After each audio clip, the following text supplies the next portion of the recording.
Insul pui nei mi isa man ke krep che ni karing me kal dana han. Buổi thằng này rất chua khít lắm có xịt bọt thì tôi nói cái ring cái là đèn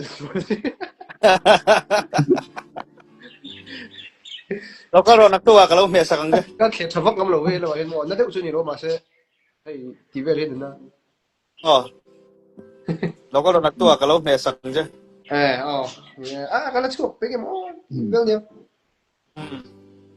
kan ao san dang chu chu rồi có mua hay Ale bye bye o. Một tui vek ule. In zava in một tui mang chau ule. you tai kon top te te hian in music video kon chu ho do na chu ta suan in ubi ke hian tu na hian upetera ten en track an boy pui vel me ka chuan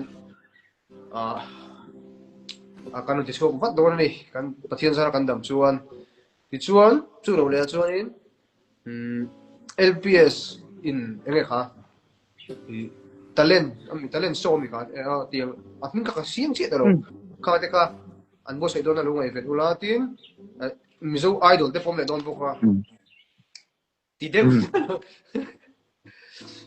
Chuan aresa LPS LPS American Got Talent nei doni aresa ahun tlong taka man thei na ni no tong try pui chonga Taitea dam thei nai tong try pui bok nga. ubi ke sam in alu ngil thina Oh kasam hi agil thei.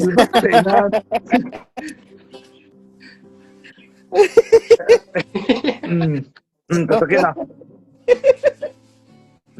cái nào đâu ngày thực sạc đồn nha ngon mình đâu ni ka thực sạc thép đồn nha Ale mang cha một tui ule.